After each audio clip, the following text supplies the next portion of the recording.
2024 में नरेंद्र मोदी को गद्दी से उखाड़ के फेंकेंगे हम लोग।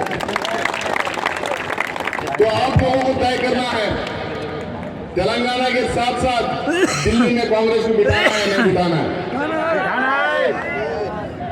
तो हम लोग लगातार पिछले 10-15 दिन से यहाँ पे कैंपेन कर रहे हैं। जहां जहां भी गए एकदम साफ है, कांग्रेस की लहर चल रही है। हर जगह लोग कह रहे हैं कांग्रेस को वापस लाना है। बीआरएस से तंग आ चुके हैं, केसीआर के झूठ से तंग आ चुके हैं, एमआईएम की सांठगांठ से तंग आ चुके हैं। ये जो गठबंधन, जो अनडिक्लेयर्ड गठबंधन जो चल रहा है बीजेपी का, बीआरएस का और एमआईएम का, तमाम लोगों को पता है। आप लोग अखबार पढ़ते हैं, टीवी देखते हैं, सोशल मीडिया पे आप लोग बहुत एक्टिव रहते हैं। आप तमाम लोगों को पता है किस तरह से बिना बताए, बिना डिक्लेयर किए ये तीनों पार्टी की सांठगांठ चल रही है। तीनों पार्टी का एक गठबंधन चल रहा है।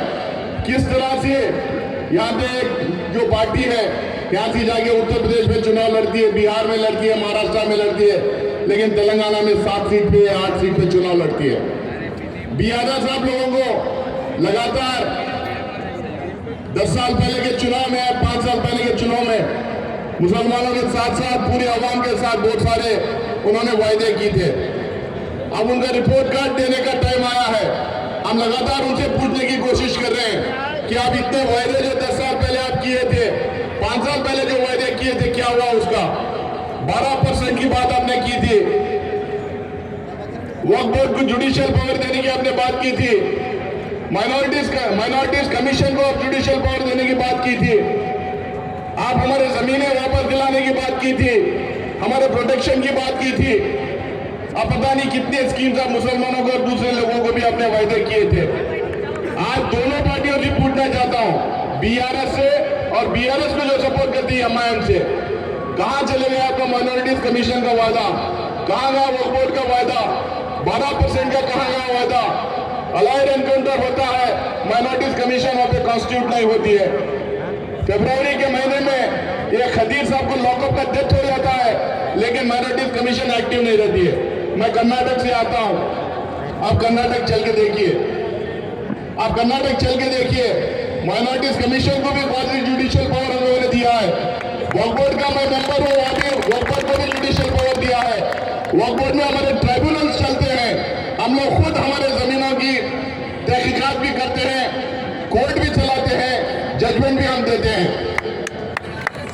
लेकिन जो लोग दावे करते हैं मुसलमानों के वोट के ठेकेदार बनते हैं, पूरे हिंदुस्तान में घूम घूम के सियासी फिजा जो खराब करते हैं, उन लोगों से पूछना चाहता हूं, जिस पार्टी को आप सपोर्ट कर रहे हैं उस पार्टी का रिपोर्ट करता हमारे सामने रखिए।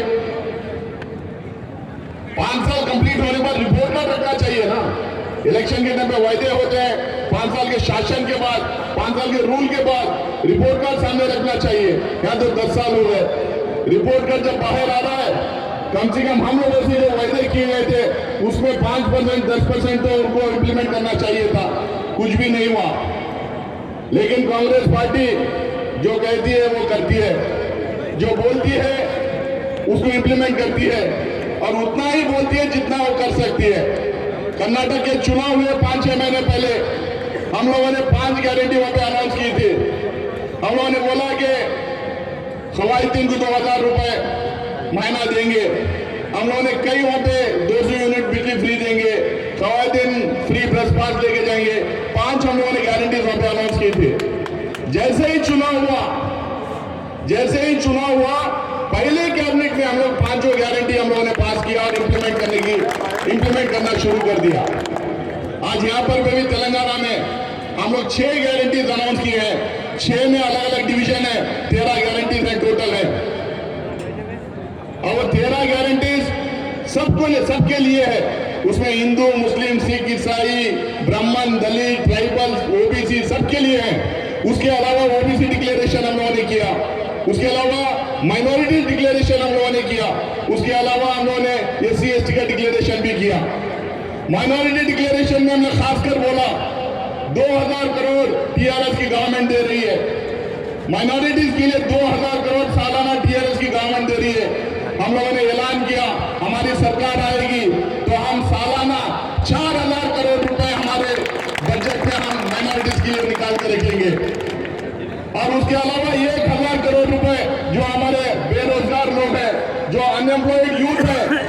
हम 1000 करोड़ रुपए हर साल में निकाल के रखेंगे ताकि उनको छोटे मोटे लोन मिले, छोटे मोटे कारोबार करे, अपना खुद का धंधा स्टार्ट करे, ऑटो खरीदे और जो कुछ भी छोटा मोटा सामान खरीद कर छोटा मोटा यूनिट डालकर अपनी जिंदगी गुजार सकते हैं। उसके लिए 1000 करोड़ रुपए यानी कि 5 साल में 5000 करोड़ रुपए अलग से हम अनएम्प्लॉयड यूथ के लिए निकाल के रखिए। माइनॉरिटी कमीशन का वादा उसमें है, वक्फ बोर्ड का वादा उसमें है, तमाम एनक्रोच जमीन वापस लाने का वादा उसमें है। हम लोगों ने कहा जिसके पास मकान नहीं है, जिसके पास छत नहीं है, उसको हम जमीन भी देंगे और जमीन के साथ में 5 लाख रुपए भी उनको देंगे अपना घर बनने के लिए। और स्कीमों में जो बच्चे पढ़ के निकलते हैं, जो 10th पास करते हैं उनके लिए 10-12 हजार रुपए, +2 पास करते हैं उनके लिए अलग 25,000 रुपए, ग्रेजुएट्स के लिए, पोस्ट ग्रेजुएशन जो करते हैं उनको 1 लाख रुपए, ये अनाउंसमेंट हम लोगों ने की है। और ये जनरल के स्टूडेंट्स को देते हैं, उसके अलावा मुसलमान और खासकर माइनॉरिटीज के जो बच्चे हैं उनके लिए भी अनाउंसमेंट की है। आप लोग हमारे यहाँ शादी भाग्य करके बोलते हैं, आप लोगों के यहाँ शादी मुबारक बोलते हैं। केसीआर उसको 1 लाख रुपए जो शादीशुदा जोड़ा रहता है, जो नई शादी होती है, उनके 1 लाख रुपए दे रहे हैं। कांग्रेस पार्टी ने ऐलान किया हम सत्ता में आएंगे, जो भी नया जोड़ा रहेगा, जिसकी शादी नहीं होगी, जो गरीब रहेंगे, उसको 1,60,000 रुपए हम देंगे। और ये तो मुसलमानों के लिए हुआ। जनरल हम लोगों ने कहा जिसके घर में अंधेरा है, जिसकी जिंदगी में अंधेरा है, सोनिया गांधी ने कहा उनके घरों में अंधेरा नहीं होना चाहिए, उनकी बिजली की तार कट नहीं होना चाहिए। जैसा पूरी दुनिया को बिजली मिलती है उसी तरह हर गरीब को, तेलंगाना के हर गरीब को बिजली मिलना चाहिए। इसलिए ये अनाउंस किया कि 200 यूनिट फ्री, हर गरीब के घर में 200 यूनिट फ्री हम करें। ना कोई बिजली की बिल आएगी, ना लाइनमैन आएगा, ना तार कट करके जाएगा। हम लोगों ने कहा सारे औरतें जितने तेलंगाना के हैं, जो आरटीसी के बसेस है, जो ट्रांसपोर्ट स्टेट गवर्नमेंट की ट्रांसपोर्ट सर्विस है, उसमें फ्री घूमेंगे। कई ऐसे वादे हम लोगों ने किया है। मैं आप लोगों को यकीन दिलाना चाहता हूं, मैं कर्नाटक से आता हूं, आइए हमारी सरकार को देखिए। जैसे हमारी सरकार बनी, पहली कैबिनेट में हम लोगों ने सारे वादे इंप्लीमेंट करना शुरू किया। अब जिस दिन तेलंगाना में सरकार बनेगी, हमारे अध्यक्ष मल्लिकार्जुन खड़गे साहब ने ऐलान किया, राहुल गांधी जी ने ऐलान किया, जैसे ही सरकार बनेगी पहले कैबिनेट में हम इसको पास करेंगे और इंप्लीमेंट करना शुरू करेंगे। लेकिन बुजुर्गों और दोस्तों, इससे ऊपर उठ के भी हम लोगों को कई बातें करना है, सोचना है। आज दुनिया में क्या हो रहा है वो एक तरफ है, हिंदुस्तान किस दौर से गुजर रहा है आप लोगों को सोचना पड़ेगा। कैसे नाजुक हालात से हम लोग गुजर रहे हैं आप लोगों को सोचना पड़ेगा। उत्तर प्रदेश में क्या हो रहा है, मध्य प्रदेश में क्या हो रहा है, गुजरात में क्या हो रहा है, हरियाणा में क्या हो रहा है, जहां जहां भाजपा की सरकारें हुई वहां पे क्या क्या हो रहे हैं। आपके बगल के स्टेट में कर्नाटका में जब भाजपा की सरकार थी, कौन से इश्यूज उन्होंने लेके आया, कभी लव जिहाद, कभी हिजाब, कभी अजान का, कभी हलाल का, बोला ऐसे मसले जो लोगों को बांटने वाले हैं, जो माइनॉरिटीज को खासकर मुसलमान को टारगेट करने वाले मसले बार बार लेके आते हैं।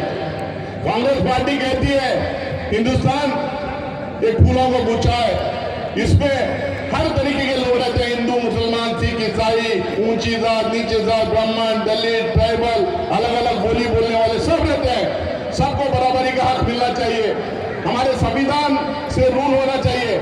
लेकिन भारतीय जनता पार्टी जहां हम लोग जोड़ने का काम करते हैं वहां पर तोड़ने का काम करती है। जहां जहां इनके सरकारें हैं आप लोगों ने देखा है किस तरीके की हरकतें करते हैं, किस तरह से ये शासन चलाते हैं।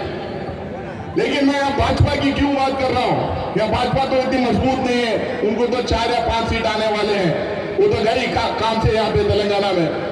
लेकिन भाजपा को जो पार्टी साथ दे रही है, बीआरएस जो भाजपा को लगातार जो साथ दे रही है, और बीआरएस के साथ में एमआईएम जो लगातार जो भाजपा को साथ दे रही है, इसका आपको ख्याल रखना चाहिए।